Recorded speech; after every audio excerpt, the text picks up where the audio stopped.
धन्यवाद देना चाहूँगा उस ईश्वर को जिसकी वजह से मुझे प्लेटफॉर्म मिला। उसके बाद धन्यवाद दूंगा मैं अपने पेरेंट्स को जिन्होंने मेरे को ये संस्कार दिया कि मैंने इस मेहनत के साथ काम किया, उन्हीं की वजह से किया। और धन्यवाद देना चाहूँगा फ्रंट लाइन पर बैठे हुए अपने मेंटर्स को, क्योंकि सब कुछ जो है इन्हीं की वजह से हुआ है। सबसे पहले मैं धन्यवाद दूंगा और चाहूँगा मेरे मेंटर्स के लिए एक जोरदार तालियां। Thank you. और धन्यवाद देना चाहूँगा मैं अपनी सी प्यारी प्यारी सी टीम को जिसकी वजह से आज मैं डायमंड हूँ। अगर आज मेरे साथ में आप जैसे लोगों का कारवां न होता तो मैं डायमंड होता क्या? नहीं होता। दोस्तों, नाम मेरा संजीव कुमार है। बेसिकली खुर्जा जेवर रोड पर एक छोटा सा कस्बा पड़ता है जहांगीरपुर, उसी के पास में गांव है मेरा नेकपुर, वहां से बिलोंग करता हूं। सेम जैसे आज आप इस हॉल में बैठे हैं, मैं भी आज से 3 साल पहले किसी हॉल में बैठा था। मैं जानना चाहूंगा आज इस हॉल में ऐसे कितने लोग हैं जो मेरे से पहली बार मिल रहे हैं? क्या बात है। मैं आपके लिए एक बार जोरदार ताली। दोस्तों, मैं आपको बताना चाहूंगा कि आज से 4 साल पहले मैंने इस बिजनेस की शुरुआत की थी। 4 साल पहले जब मैंने शुरुआत की थी तो जो आज आपके साथ हो रहा है वही मेरे साथ हो रहा होगा, यस या नो?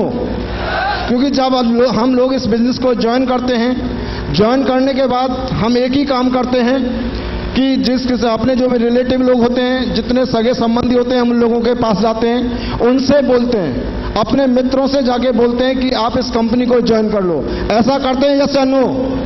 लेकिन वो सामने वाले लोग क्या बोलते हैं? वो लोग क्या बोलते हैं? वो बोलते हैं नो। और यही चीज मेरे से बोली थी। लोगों ने मेरे से बोला हम इस बिजनेस को ज्वाइन नहीं करेंगे। जब मैंने इस बिजनेस की शुरुआत की थी, इस बिजनेस में आने से पहले मैं एक वेटरनरी डॉक्टर हुआ करता था। क्या हुआ करता था? वेटरनरी डॉक्टर हुआ था, पशुओं का डॉक्टर हुआ करता था। 12 साल पुराना LIC का एजेंट भी हुआ करता था। प्लस में खेतीबाड़ी थी, उस खेतीबाड़ी को भी करता था। पापा जी के अकेला बेटा हूं। पापा जी ने 36 साल सर्विस की थी, सब कुछ मेरा ही था। यस या नो?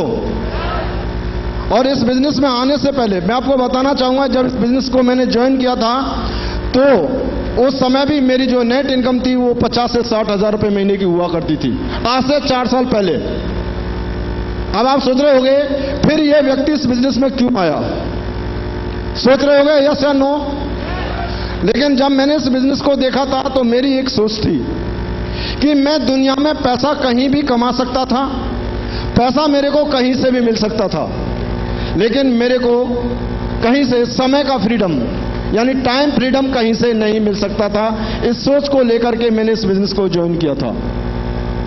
दोस्तों, जब मैंने ज्वाइन किया, ज्वाइन करने के बाद मैं लोगों के पास गया, लोगों से मैंने बोला कि आप इस बिजनेस में ज्वाइन करिए, आप मेरे साथ आइए।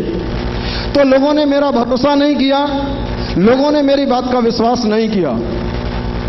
और तो और मैं एक चीज बताना चाहूंगा, जो मेरे साथी थे, जो मेरे दोस्त थे, जो मेरे से एक चीज बोलते थे, संजीव जहां तेरा पसीना पड़ेगा वहां हम तेरा अपना खून बहा देंगे।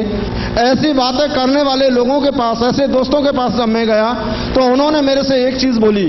क्या बोली? वो जानना चाहते हैं? जानना चाहते हैं? बोला मेरे से एक ही चीज बोली थी मेरे दोस्तों कि अब बेटा तेरा खेत बिक जाएगा, तेरे पापा की बेइज्जती होगी, तेरी घरवाली की बेइज्जती होगी। और तो और मेरे जो पास में लोग थे उन्होंने एक चीज बोली, मेरे बेटे से एक चीज बोला था कि बेटा तेरा पापा जो काम कर रहा है बेटा, एक दिन तुमको जेल जाना पड़ेगा। कहां जाना पड़ेगा? जेल जाना पड़ेगा। ऐसे लोगों ने मेरे से बोली। लेकिन दोस्तों, आज मैं आपको बताना चाहता हूं, जेल तो ये डॉक्टर संजीव नहीं गया, लेकिन इस स्टेज पे जरूर आ गया।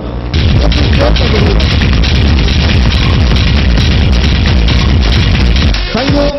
जब मैं लोगों से मिला, लोगों से मैंने बातचीत की थी, तो एक मेरे मित्र थे, बहुत अजीज थे। मैंने उनको ये बिजनेस प्लान दिखाया। बिजनेस प्लान दिखाने के बाद मैंने उनसे बोला सर साइन अप कीजिए, आप मेरे साथ इस बिजनेस में आइए। तो सर ने मेरे से क्या बोला? जानना चाहते हैं? जानना चाहते हैं? बोला वही बोली, बोला बेटा खेत बेच जाएगा, ये सारी चीज होंगी। तो मैंने उनसे एक चीज पूछी, बोला भाई साहब मेरे को एक चीज बताओ, खेत किसका बेचेगा? तो वो क्या बोलता? बोला तेरा। बेइज्जती किसकी होगी? वो बोला तेरी। मैं बोला मेरे दोस्त, मेरे भाई तू एक चीज बता, फिर तेरे को मेरे से क्या हमदर्दी है? तू बता तेरे को मेरे से क्या हमदर्दी है? तो उसने मेरे से एक चीज बोली कि मैं तेरा शुभचिंतक हूं, मैं तेरा भला चाहता हूं। तो मैंने उससे क्या कहा, जानना चाहते हैं? जानना चाहते हैं?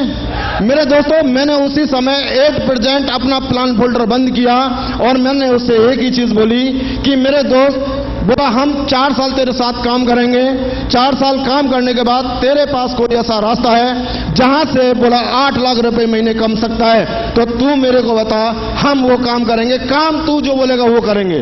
हमने उससे यहां तक बोला, तू बोला रोड पे मट्टी डालेंगे, रोड पे मट्टी डालेंगे, तू बोल साला तेरी भैंसों का गोबर डालना, हम तेरी भैंस का गोबर डालेंगे, तू जो बोलेगा वो करेंगे, लेकिन तू गारंटी के साथ बोल, गारंटी के साथ बोल तू हमको 5 से 8 लाख रुपए महीने देगा।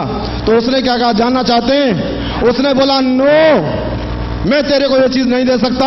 और मैंने उसी वक्त बोला, तू मेरे को 8 लाख रुपए महीने तो नहीं दे सकता मेरे दोस्त, लेकिन मेरे 8 लाख रुपए महीने को छीन तो सकता है, 8 लाख रुपए महीने को छीन तो सकता है। तू मेरे साथ छोड़, 4 साल काम कर, 8 लाख ना मिले तो डॉक्टर संजीव गारंटी देता है, ये डॉक्टर संजीव गारंटी है, काम कर।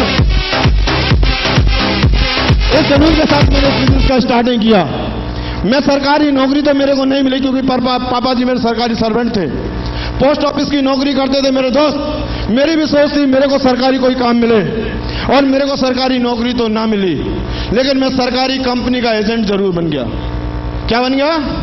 सरकारी कंपनी का एजेंट बन गया। और सरकारी कंपनी का एजेंट बनने के बाद मेरे सरकारी कंपनी ने मेरे को क्या दिया, जिस मैंने प्लेटिनम मोटरसाइकिल से काम स्टार्ट किया था मेरे दोस्त, 12 साल काम करने के बाद वही प्लेटिनम मोटरसाइकिल थी, उसके बाद कुछ भी नहीं था। लेकिन मैंने इस प्राइवेट कंपनी पर विश्वास किया, इस प्राइवेट कंपनी पर विश्वास किया मेरे दोस्त, और मेरे साथ साथ मेरी प्यारी सी 13,000 लोगों की टीम ने मेरे साथ विश्वास किया। आज मैं यहां से लाखों रुपए महीने कमाता हूं, और बोला प्लेटिनम की बात छोड़ो, ओडी में चलने वाला हूं, ओडी में चलने वाला हूं। Thank you. मेरे समझ में एक चीज आ चुकी थी, बोला मैंने मेरे से ढेर सारे लोगों से बोला यहां कैरियर नहीं बनेगा, ये प्राइवेट कंपनी है। मेरे से ढेर सारे लोगों ने बोला था, बोला प्राइवेट कंपनी है, तेरा कैरियर नहीं बनेगा। और मैंने उन्होंने एक चीज पूछा, बोला जब बच्चे पढ़ाने की बात आती है तो कहां पढ़ाते हो भाई साहब? Hello, private. और जो सरकार, जब आदमी बीमार होता है तो कहां इलाज कराते हैं? प्राइवेट। बोला जब बच्चों को पढ़ाने की बात आए तो प्राइवेट, इलाज कराने की बात आए तो बोला प्राइवेट। और जब रोकड़ा कमाने की बात आए, जब रोकड़ा कमाने की बात आए तो सरकारी। और मैं एक चीज आज मंच के माध्यम से बोलना चाहता हूं, सरकारी का मतलब है आदमी निकम्मा हो जाता है, सरकारी काम करने वाला आदमी निकम्मा हो जाता है, वो काम में नहीं जाता, इसलिए सरकारी काम करना चाहता है।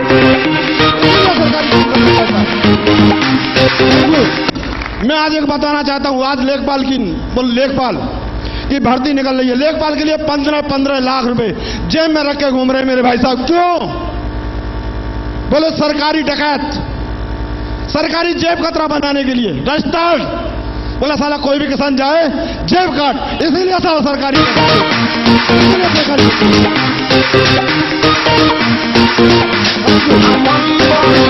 थैंक यू भाई साहब, मैंने विश्वास के साथ काम किया, आज आपके सामने खड़ा हूं। मेरे दोस्तों, ऐसी कोई चीज नहीं है, क्योंकि हम भी चाहते थे जीवन बदलना।